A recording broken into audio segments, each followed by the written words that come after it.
Alright guys, today I'm doing a live discussion of Rebel Moon Part 2, the Scargiver. Now before I do it, don't forget to subscribe and click KG Bell over his algorithm. So um we're gonna start with the let's start with the non-spoiler review.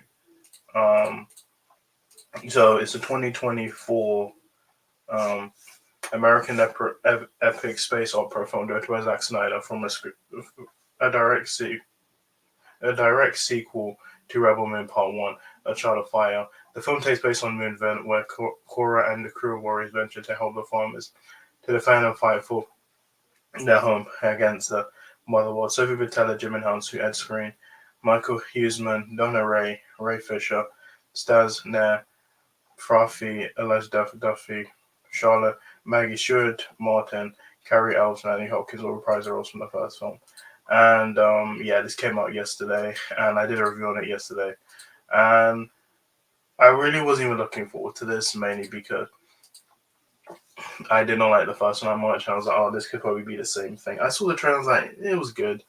It was fine. I watched it, and uh, what I could give this, I think the performances, they're not great, but I think the actors did the best they could. It's just the script is just what lets them down, and I think the visuals are good, and the action is good, the music is good by Junkie XL, but that's pretty much what I can give it. There's nothing really good.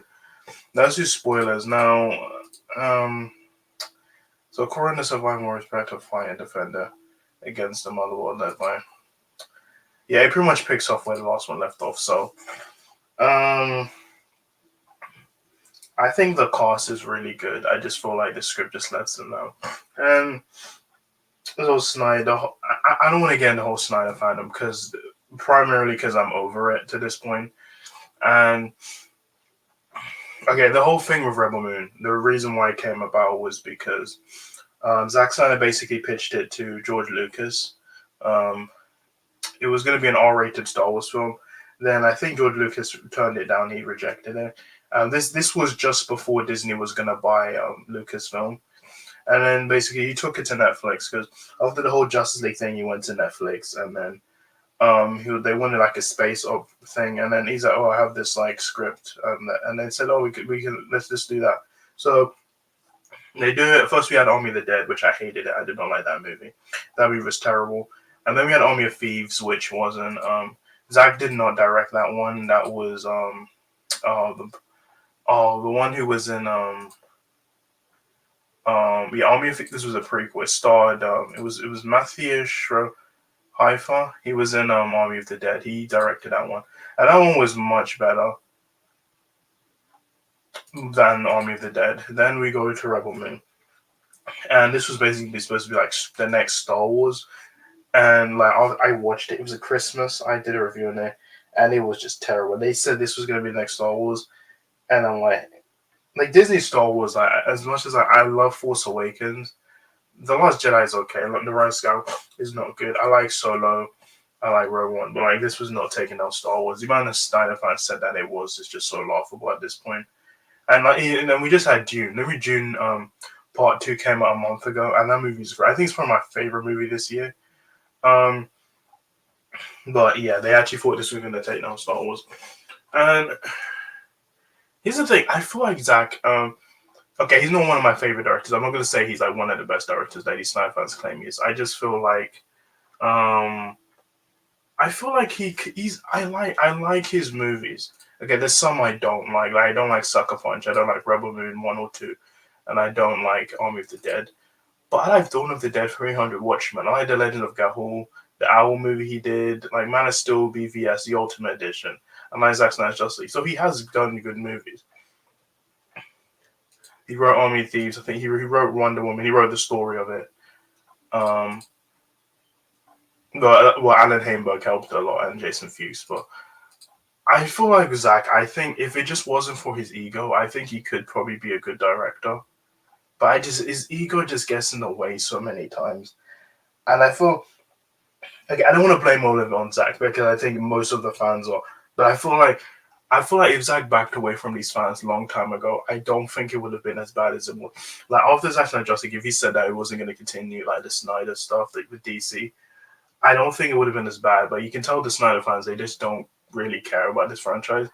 Like they talked about Rebel Moon for like 2 weeks and then just moved on to his Justice League stuff. And it's the same case with this. I feel like 2 weeks and they'll forget about it. And I've been saying this, if Zack Snyder wants to do good movies, he should stop writing. I've been saying this. I've been saying this from time and time again. He cannot write. Every time he writes, is not. Now people are gonna throw Wonder Woman in my face saying, "Oh, Wonder Woman is a good movie," but I feel like with Wonder Woman, he just came up with the story. I don't think he really wrote it. I think that's Jason Fewes and Alan Haber. I think that's why Wonder Woman 1 is so good. But it's like every time he tries to write stuff, and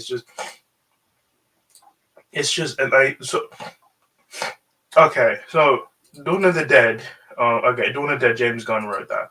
Okay, 300. That was already original work by Frank Miller and Leon Varley. He wrote that, but that was an existing work. Um, then he did Watchmen. No, he didn't write Watchmen. Legend of Gahul, he didn't write that. Sucker Punch. This is the first time he wrote, and this is the first time he wrote an original, and it was terrible. Man of Steel, he didn't write that. That was Christopher Nolan, David S. Goya. BVS, he co-wrote that with David S. Goya, and I thought it was good. The Ultimate Edition, not the theatrical one. Then he did. Okay, I'm not gonna count Justice because technically it's not his movie. Um, he came up with the story, but this wasn't his movie. He came up with the story of Wonder Woman. Then he did Army of the Dead. That was terrible. Um, Joby Harold, I think he even did Rebel Moon. Um, uh, yeah, no, he did Army of the Dead. He wrote that. That was terrible. And then he wrote the two Rebel Moon movies, and he can't write stuff. I've been saying this. He can't write. I think Joby Harold or something. I think he should get a new writer, and I think he should just stop writing stuff. And I think he should get some good writers. Because I think Office. I think this is pretty much it with Rebel Moon franchise. I don't think we're getting another. I don't think we're getting another. Now he said it was going to be a trilogy. He said it was going to be 6 movies and they're going to be split between 2 of them. I don't think we're getting 6. I don't think we're getting Rebel Moon 3 after this. I just feel like the score I think is 30% Raw Tomatoes, and I think that's it. I don't think we're getting a Rebel Moon 3, and especially when the whole Dan Lin was changing. I will be talking about that next week on the Soundtrack Show, but about how Dan Lin is changing the whole strategy of movies. I've been saying this. Netflix need to change their movie. Their movies are really hit and miss. Like their shows are like so good, but then their movies are like so hit and miss. Like Damsel, Red Notice, The Gray Man, etc. And I give this movie.